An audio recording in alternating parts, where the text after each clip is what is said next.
Coming up on the April 8th edition of Carolina Week. The man charged with killing 3 Muslim students in February is facing the possibility of the death penalty. Prescription drug overdoses have been on the rise nationally. Now one coalition in North Carolina is trying to prevent unnecessary deaths. And one North Carolina county is a pioneer in turning waste into usable energy. All that and more. Carolina Week starts right now. From the UNC School of Journalism and Mass Communication, covering Carolina in HD, this is Carolina Week. It's a crime that continues to send shockwaves through our community. 3 college students, all Muslim, gunned down in their home. Good evening, I'm Kristen Lee. And I'm Elizabeth Yu. Thanks for joining us. The man accused of that crime knows what he's facing tonight, the death penalty. That was the judge's ruling during Craig Hicks' latest court appearance. Court finds that this defendant is death penalty qualified. That's Judge Orlando Hudson Jr. making it clear. Hicks faces death if convicted in the killings of UNC dental student Dia Barakat, his wife Yusra Abu Salah, and her sister Razan Abu Salah, a student at North Carolina State. The ruling came after the prosecution released new details about the case. DNA evidence which shows the blood of one of the victims, Yusra Muhammad Abu Salah, on the pants of the defendant. The DA says this is key evidence Hicks murdered the 3. Hicks remained silent as prosecutors described his ongoing dispute with Barakat about parking and how he grabbed a gun and confronted Barakat at his apartment near the Friday Center, shooting him multiple times. Then he turned to the women and fired again. They were alive after the first volley of shots towards them. Each one of these women was then shot in the head. And we contend the defendant then, prior to exiting the apartment, shot Dia Barakat a final time. Details hard for the family to hear after seeing Hicks up close for the first time. Come back. The family spokesperson is attorney Joe Cheshire. They're not even at the point right now where they're concentrating on the death penalty. They were here today because they wanted to see this man that caused the death of their children. Hicks will be back in court June 1st, and new details, including the autopsy reports, will be released then. A new House bill could change abortion laws in North Carolina. Reporter Ben Smart joins us live in the studio to explain why this bill is generating controversy. Kristen, 4 Republican lawmakers proposed House Bill 465 last week. If passed, the bill would require women seeking an abortion to speak with a physician 3 days in advance. This is an increase from the current wait time of 24 hours. The bill also outlaws employees of North Carolina public medical schools from performing or supervising abortions, except when the pregnancy results from rape or incest or endangers the woman's life. No abortions could be performed in state-funded buildings in the UNC healthcare system, and no state money could be used to pay for abortions. UNC Healthcare Communications says the medical center already doesn't use any state funds for abortions.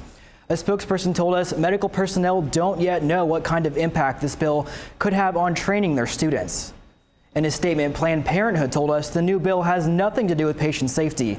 The group says politicians are disregarding the complex decisions women face. We reached out to the 4 representatives who sponsored the bill. None of them returned to our phone calls or emails. Ben Smart live in our studio. Thanks. It's out with the old and in with the new. New student government officers, that is. Student body president Houston Summers received applause and a standing ovation before he gave his inaugural address last night. Summers and the rest of the executive branch were sworn in along with the new senior class officers in front of family and friends. Chancellor Carol Folt recognized the outgoing officers for their service during one of the most difficult years ever at Carolina. And after Duke's NCAA win, many guests said the ceremony gave them something to celebrate. When workers pick up your trash, it goes to the nearest landfill to get compacted and buried. But one county in North Carolina isn't letting it just sit there. It's going green with garbage. Our AJ Nwoko has the story. At the Catawba County landfill, trash isn't going to waste. When you put garbage in a landfill, the microorganisms create methane. Barry Edwards is helping to turn it into electricity. If you've got to spend the money to capture the gas, why not do something productive with it? And that's what we chose to do, is to make electricity with it. But just how do you make clean energy from a not so clean source? We take about 430 tons a day of garbage, and we compact it and cover it every day and make sure we protect the environment. Out here in the landfill, I'm literally standing on millions of tons of garbage, and all that methane from the waste is being channeled into these pipes. We do that through a series of wells that are drilled down into the landfill. Pull the gas to that well and bring it up to our gas station. Pushes it into an internal combustion engine. We pump it through generators and produce power with it. We produce about 3 megawatts per hour. And what could that power? Roughly 1,400 homes. That power is also generating about $700,000 a year back to the county. According to rules and regulations set by the EPA in 1996, all solid waste landfills of a certain size must capture methane to prevent it from going into the ozone. Catawba was the first county to put the process in place through a voluntary assistance program with the EPA. 4 other counties in the state are now capturing and converting the gas into electricity. We just happen to be the first. We rank #1 in recycling per capita in North Carolina. We've ranked within the top 5 for the last 15 years. In Catawba County, I'm AJ Nwoka reporting. And this is the gift that keeps on giving. Edwards says even if no more trash goes to the landfill, they can still convert electricity from the remaining methane for more than 30 years. On and off campus, people continue to talk about sexual assault awareness in the new documentary Hunting Ground and at events on campus. Now the Carrboro Board of Aldermen are taking it one step further. The board held a public meeting Tuesday to highlight Sexual Assault Awareness Month.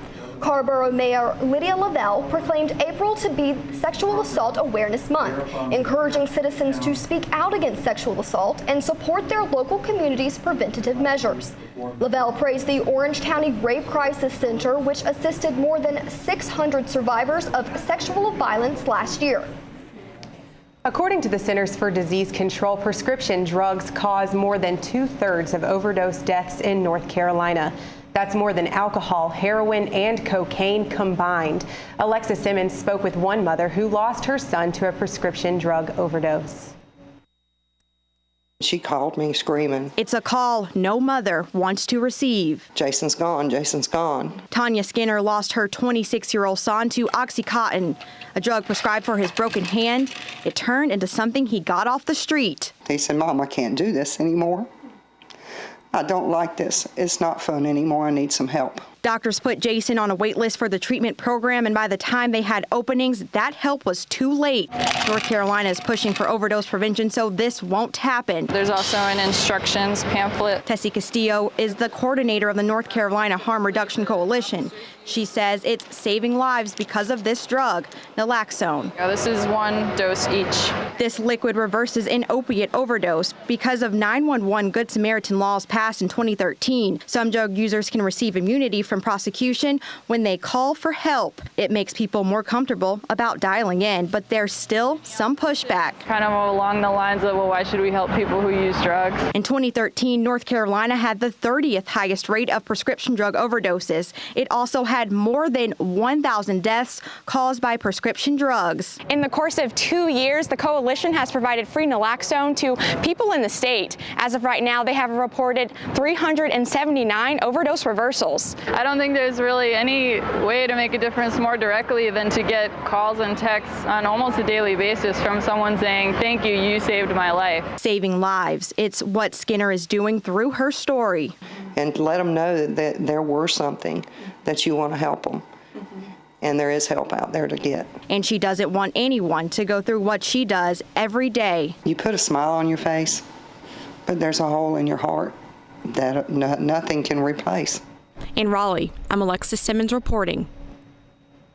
Some pretty striking statistics there. The CDC says drug overdoses cause more deaths in North Carolina than car wrecks. This mother is trying to reduce the death toll.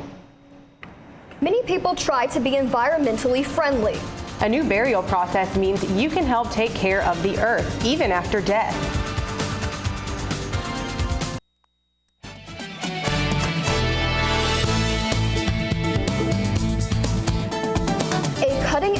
procedure makes it easier for scientists to manipulate the human genetic code.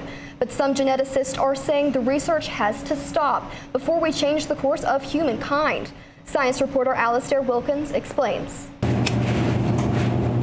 UNC researcher Dan Dickinson alters the genes of tiny worms to study how DNA guides the development of life. He uses a technique called CRISPR. All you have to do is give it this short little piece of DNA that acts like sort of a molecular zip code to say, okay, go and cut here.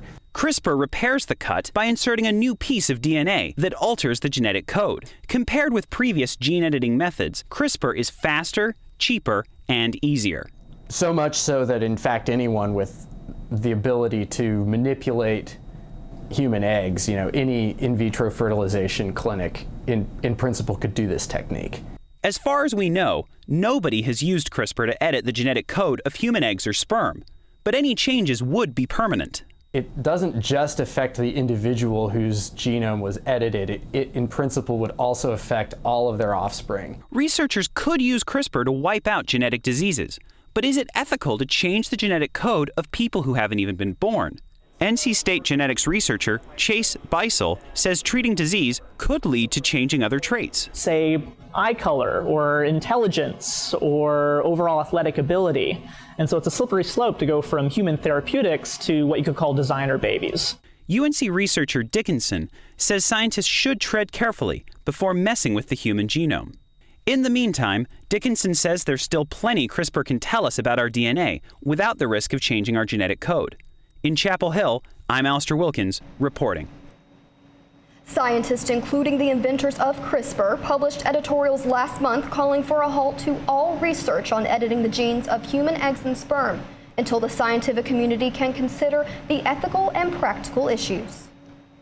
Anyone can contribute information to Wikipedia, and that information isn't always accurate. The Sloan Art Library hosted a Wikipedia edit-a-thon that focused on art and feminism. The edit-a-thon participants contributed historical research to Wikipedia pertaining to art and feminism. Participants earned pizza for their efforts as editors. This was the second of 4 Wednesday edit-a-thons in April.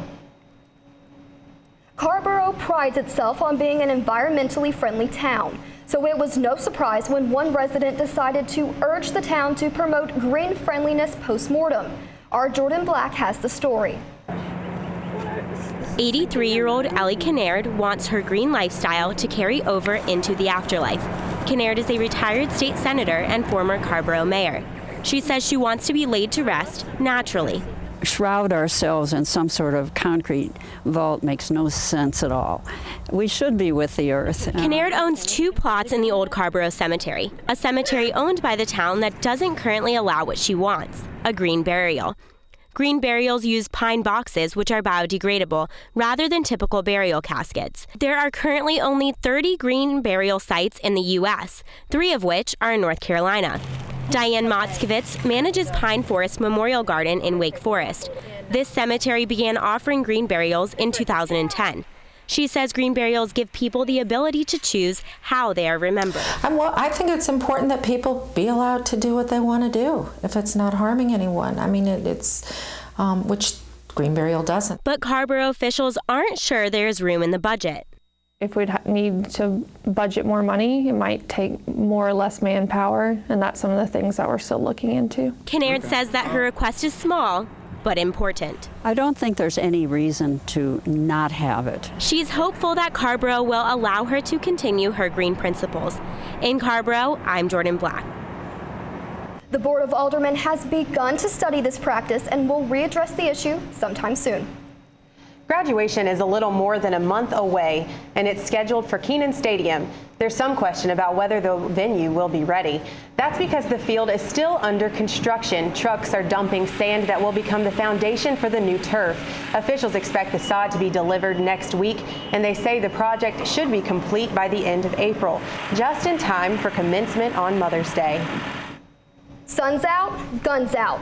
Students are feeling the heat and looking to stay hydrated. Will the sunny days continue into the weekend? Drew Day is next with the weather.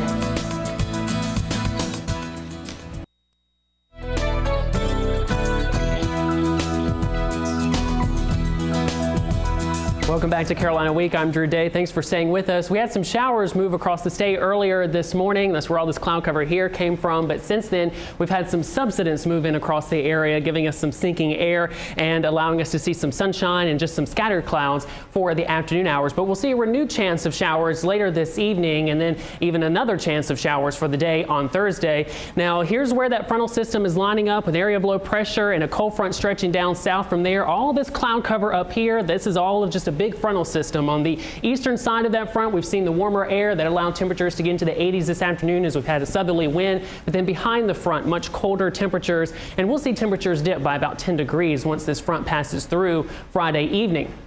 Now, this is a look here at what we call the high resolution rapid refresh. This is a high resolution computer model good for putting together short-term forecasts. In this particular situation, the forecast radar imagery is what we're looking at, and this goes out about 15 hours in time. So we'll walk through here the next couple of hours. Currently, we don't really have showers over the area. There's some across the North Carolina-Virginia border, but none here locally. So even though the model's picking up on somewhere, it's already wrong on that front here. We're not seeing any of that, but we do expect some showers to begin to move in throughout the overnight period. Look up here to the north, this cluster of thunderstorms here, this is what we call a mesoscale convective system, meaning that instead of seeing individual thunderstorms that you see here, it's just a larger grouping of thunderstorms. So this will begin to push eastward across Virginia, but then there's some southern development right here. It'll begin to stretch down across the border. So along the North Carolina-Virginia border, even here in Chapel Hill, we may see some thunderstorms begin to develop throughout the overnight period before a second system will move in. This grouping of thunderstorms here, this is the second mesoscale convective system that will be moving throughout the overnight period and bring us a better chance of scattered showers and thunderstorms for the day on Friday. So now, as a result of that frontal system moving through, we have a slight risk for severe weather across all of central North Carolina. So some of the thunderstorms that do develop could become severe with the chance that we could see some hail. We'll keep an eye on that. Overnight tonight, temperatures will be in the 60s across the area with those showers possible. Very mild out there this evening, so warm if you're going to be out and about. Temperatures will be in the lower 80s tomorrow afternoon with light winds. By tomorrow morning, temperatures will be in the 60s at 8 a.m. No showers at that point, but they'll be developing as we head into the afternoon with temperatures in the mid-70s and temperatures still in the 70s by the time we get to tomorrow evening. After tomorrow, the 80s continue for the day on Friday with 81, and then behind that front, temperatures cool down into the 70s through the weekend and even as we head into next week. And those overnight lows really aren't too bad the next couple of nights. So it'll be some nice weather here. Yeah, I'm glad to see the warmer weather, but this pollen, it's killing me. Especially for those of us in contact lenses, man. Yes, the showers may help to wash some of that out, maybe give us some wet deposition here. So maybe we'll see some relief here the next couple of days with these showers. I cannot let us go to break until I point out the Drew Day vocabulary term of the weather block. Mesoscale convective system, Drew. Yes, I had to throw it in there. How could I not do that? All right, thank you, Drew. Thanks, Drew. All right, you're welcome. Lots of action on the diamond as we swing into spring. Molly Oak is next with sports.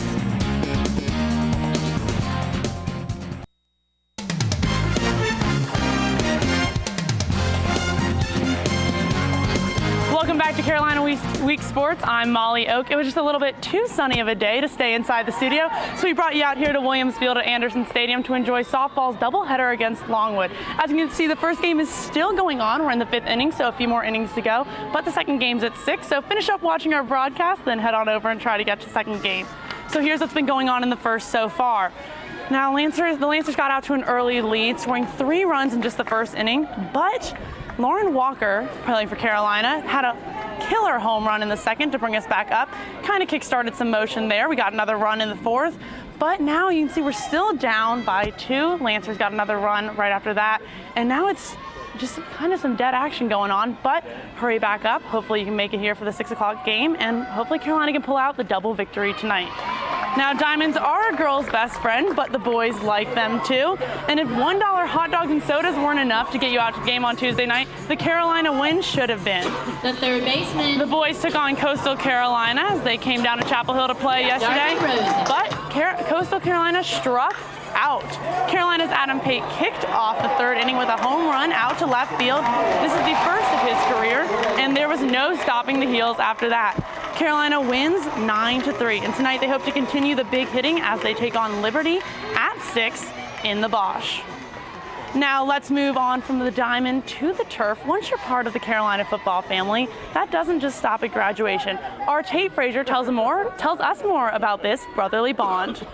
This textbook pitch and catch between Oscar Davenport and Octavius Barnes propelled the 1997 UNC football team to a Gator Bowl win. The man making a major block on that play, starting senior tackle Ryan Hoffman. According to a story in the New York Times, until recently, Hoffman was homeless and jobless. This revelation spurred one former Tar Heel player and current staff member Ron Brewer to reach out to his brother in blue. The first thing I did was I called David Thornton, and David Thornton is a former player here, and then David Thornton called Jeff Saturday. And so it just started to roll from there. According to offensive tackle Landon Turner, that bond between players in the Tar Heel program starts from day one. I was assigned a mentor. Guys like Jonathan Cooper and Cam Holland both looked after me and kind of showed me what I need to do within the football program. And it's not just on the field that matters. The people at the student development office, like Cricket Lane, are really good about making sure that the young guys get taught something. Cricket Lane has a soft spot for the big boys up front. I love the O-line. I tell all our football guys, love the O-line. They just go out, they do their job, and they don't need the fanfare. The effort now is to keep tabs on Tar Heel players long after the tackles and touchdowns. I know for us, we're in the process of working on a big database with everybody. Brewer also feels a responsibility to welcome back former players to the program. My emphasis has been letting those guys know, hey, you're welcome here at North Carolina. In Chapel Hill, I'm Tate Frazier reporting. Now it's still a beautiful day out here at Anderson Stadium, so come on out here, enjoy some softball. They have another game at 6. Back to y'all. Thanks, Molly. North Carolina's peanut industry is the third largest in the nation. And our state's peanut butter goes down smooth.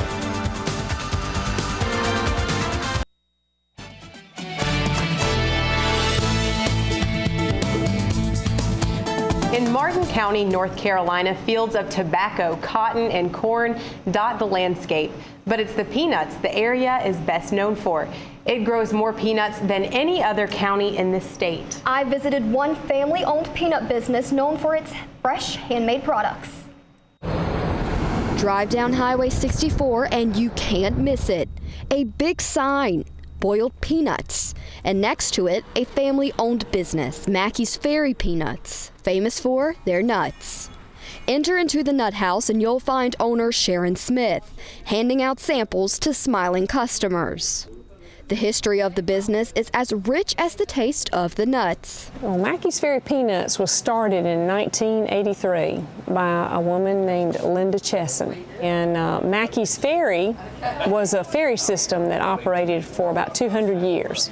Preserves, jams, and jellies. Staying local is the key to success. It can't get any fresher than what you can get here because we make everything by hand in small batches, a little at a time. We do a flamethrower blister fried and a salt and pepper blister fried, and then we offer the dry roasted. And of course the peanut butter fudge. But the star of the show, our peanut butters, it's just 4 ingredients.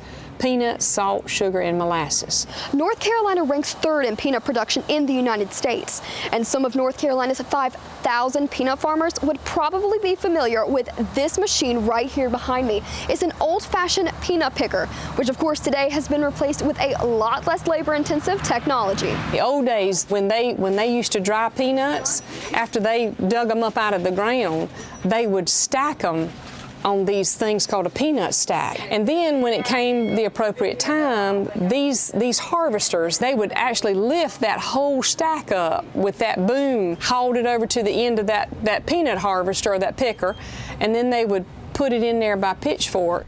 The smiles on customers' faces say it all. Mackey's Ferry Peanuts knows how to make a good nut, and they're addictive. Enter at your own risk.